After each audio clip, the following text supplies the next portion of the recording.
और अब बड़ी खबर का रुख कर लेते हैं ईरान और इजराइल के बीच। ईरान ने इजराइल पर हमला कर दिया है। 180 से ज़्यादा मिसाइलों के जरिए इजराइल पर अटैक किया है। तेल अवीव समेत कई शहरों पर हमले किए गए हैं। कई इजरायली शहरों को निशाना बनाया गया है। हमले के लिए बैलिस्टिक मिसाइलों का ईरान ने इस्तेमाल किया है। हाइपरसोनिक मिसाइल ने तबाही मचाई है। इजराइल में ईरान के हमले में इजराइल को बड़ा नुकसान पहुंचा है। इजरायली नेवातेम एयरबेस बताया जा रहा है पूरी तरह तबाह हो गया है। मिसाइल अटैक की जद में तेल अवीव है। कई इमारतों में आग मलबा फैला हुआ है। आम इंसान इन हमलों में कितना मारा गया है इजराइल में, इसकी अभी जानकारी नहीं निकल के आ पाई है। हर कहीं सायरन इजराइल में इस वक्त बज रहे हैं। ये हमला ईरान ने इस्माइल खानिया और हसन नसरुल्लाह की मौत के जवाब में किया है।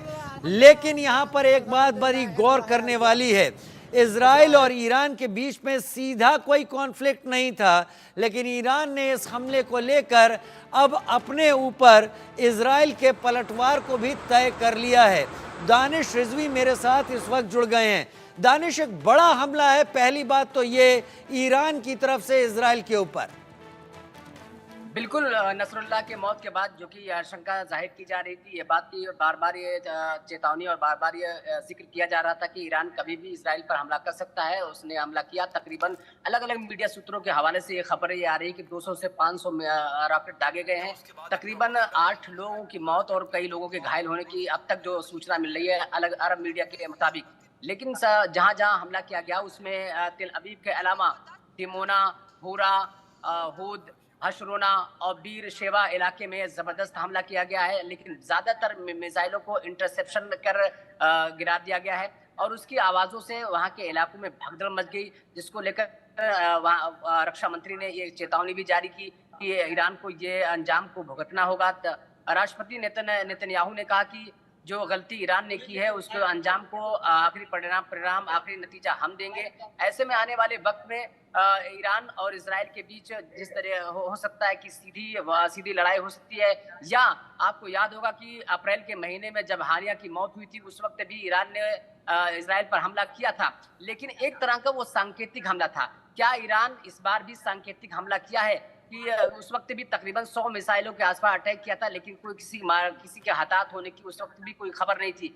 ऐसे में सवाल ये है कि क्या ईरान इस बार भी सांकेतिक हमला करके लोगों में एक संतुष्टि, जो वहां के अवाम में नाराजगी है, जो संतुष्टि पैदा करना चाहता है, या हमास हिजबुल्लाह के पक्षधर बनकर उनको एक अच्छा संकेत, एक अच्छा मैसेज देना चाहता है कि हम आपकी तरफ से खड़े हैं। ऐसे में कई सारे सवाल हैं कि क्या ईरान ने जिस तरीके से हमला किया है ये हमला आगे आगे और बढ़ेगा या यही रुक जाएगा। दानिश, इजरायली मिलिट्री की तरफ से इस बात पर जोर दिया गया कि एक बड़ी तादाद में इन मिसाइलों को हवा में ही इजराइल का जो डोम जो वहाँ पर सिस्टम है उसने इसको बेकार कर दिया है।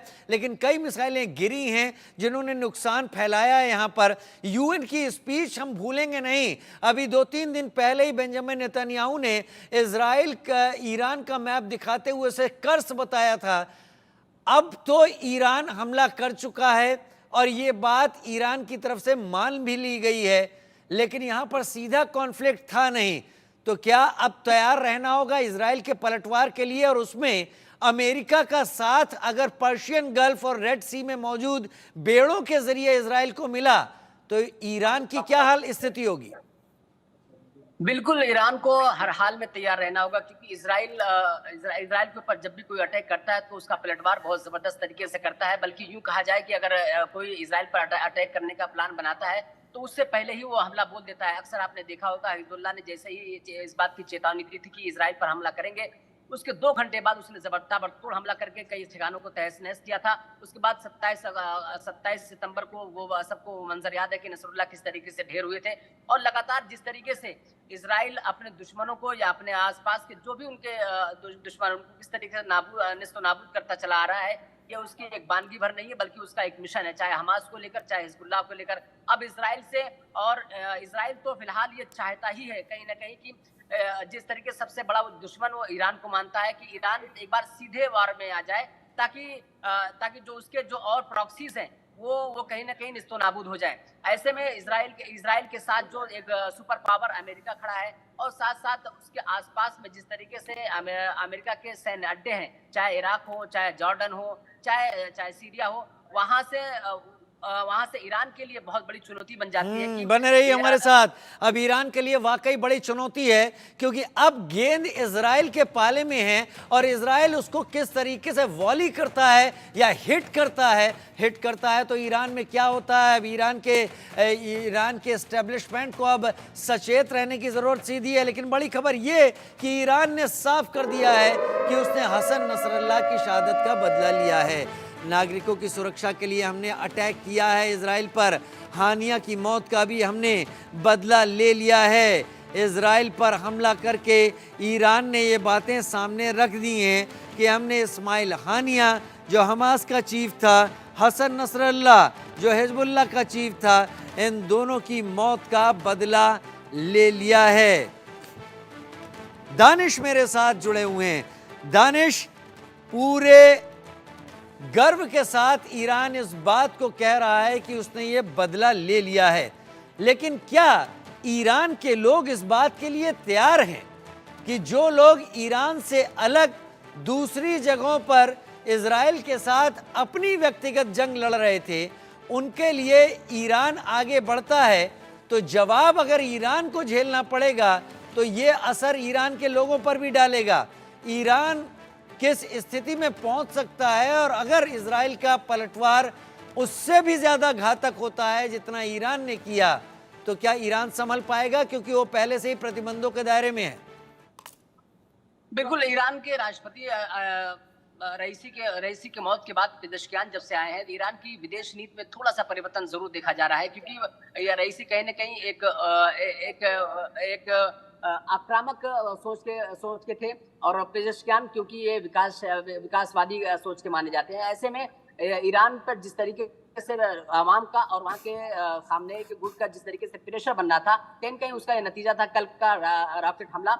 लेकिन जिस तरीके से इजराइल ने ये अहद कर लिया है, जिस तरीके से उसने एक कसम खा रखी है कि हम हमास की तरह, गाजा की तरह हम लेबनान को, बेरूत के इलाकों को तहस नहस कर देंगे। जब तक नेतन्याहू ने खासतौर पर यूएनए में जिस तरीके से कहा था कि हम हिजबुल्लाह के एक एक ठिकाने को, एक एक बंदे को जब तक तहस नहीं कर लेंगे, तब तक वो खत्म नहीं कर लेंगे, तब तक हमारा ये अटैक रुकने वाला नहीं है।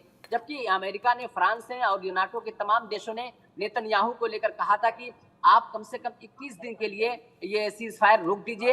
लेकिन नेतन्याहू ने दो टूक लहजे में कहा था कि हम ये सीज फायर रुकने वाले नहीं हैं, बल्कि हम लगातार अटैक करेंगे जब तक कि हिजबुल्लाह के तमाम लोगों को, एक एक बंदे को हम तहस नहस नहीं कर लेते हैं। ऐसे में अब सवाल है कि आखिर आने वाले वक्त में क्या अब जो शिफ्ट होने वाली है जंग, क्या इजराइल बनाम ईरान के बीच ठीक है, या हमास, हिजबुल्लाह और हूती और ईरान, ये तीनों। इधर इजराइल के प्रधानमंत्री ने भी दानिश साफ कर दिया है कि ईरान ने एक बड़ी गलती कर दी है और अब ईरान इसकी कीमत चुकाने के लिए तैयार रहना चाहिए।